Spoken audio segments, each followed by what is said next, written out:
there aren't a lot of people around who have piloted two different types of spacecraft. And you were on the first crewed SpaceX mission. So tell us about the differences between that and flying on the shuttle as a crew member.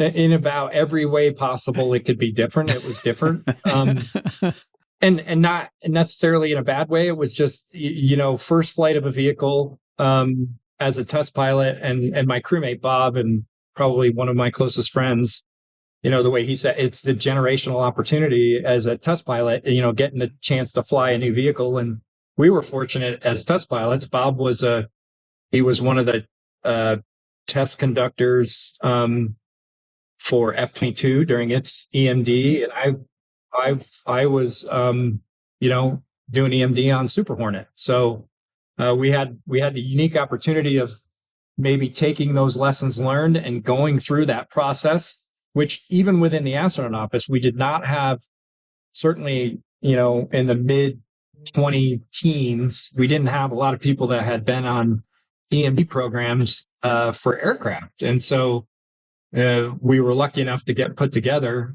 for a lot of reasons, but I think that really helped us because SpaceX, certainly in that 2015, 2016 timeframe, we're learning a lot. They had a lot to learn, not only about just flying rockets and cargo, but they had never flown people, and just learning that aspect of it. And it's basically going in at the ground up. Whereas with the shuttle program, and Sandy can tell you this, the training program was etched in stone.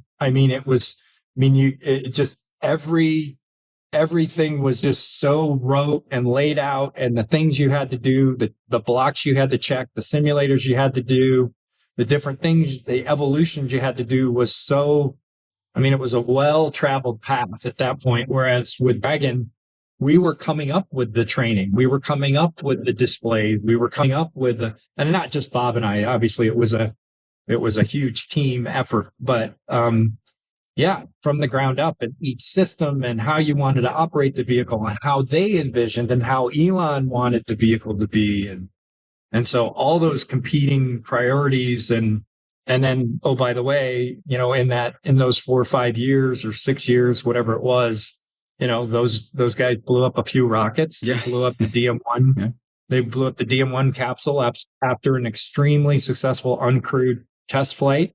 6 weeks later, it was in a million pieces at Kennedy. So working through those challenges, relearning how to develop parachutes for spacecraft.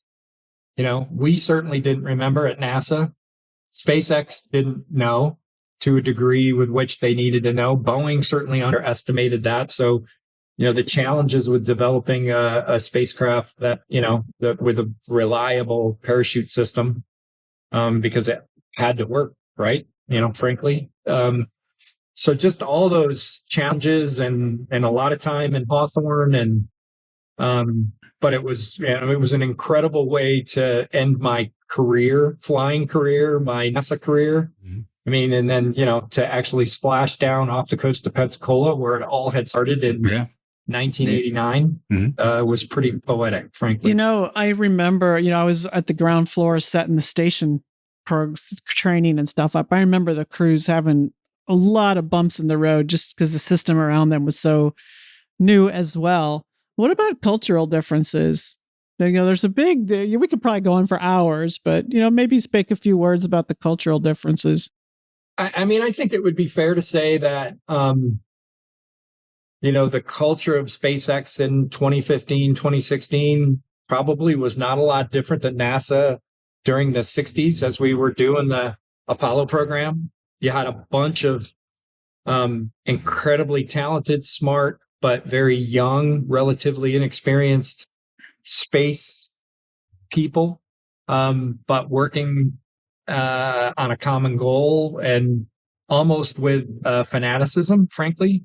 And then you had NASA, which was post end of the shuttle program, heavily reliant on the Russians, a bureaucratic beast. So it was night and day, yin and yang, hugely. And I think, frankly, working with Boeing was a little bit more like working with NASA than it was with SpaceX. So it was a huge, in some ways, it was pretty refreshing. You get out to SpaceX on a Monday or Tuesday morning, which was our typical.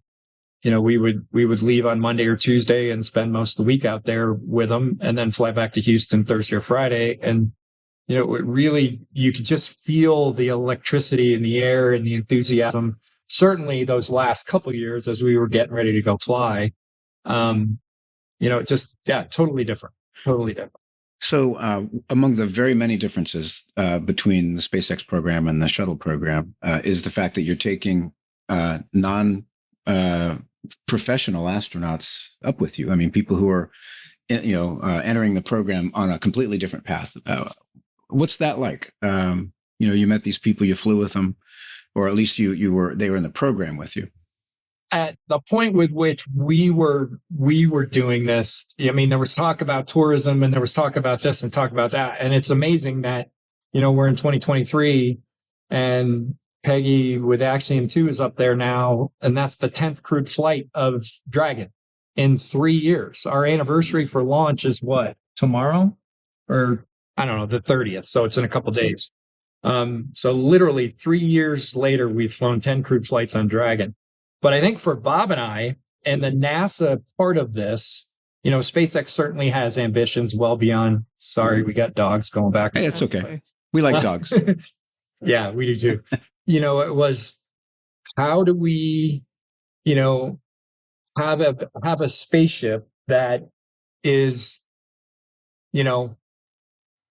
flyable by maybe not a Tesla. I think that's really was our goal, is how do you make this vehicle, that certainly any professional astronaut is capable of being the commander and being able to handle all the situations and design the vehicle such that for the most part, it is automated. I mean, just like an airliner. I mean, if you talk to an airline pilot now, especially some of these newer aircraft like an A330, I mean, it's pretty much just push the button, you're in the air, and the thing flies you to Singapore. And Dragon is very much that same way. And so is Starliner. And I think to a degree, so is Orion. And, so you become more of a system manager, than, the dyed-in-the-wool, steely-eyed test pilot. And it's embracing the technology, but it's also embracing the dream, I think, of SpaceX and I think, frankly, all of us. It's like making space accessible to just not, a test pilot or a professional astronaut. It's all these things. And then what you do with that gift to get to go to space, that's, we could talk hours about that. Yeah. I think there have been several people that have flown in space that it's been an ego trip or it's been, look at how much money I have.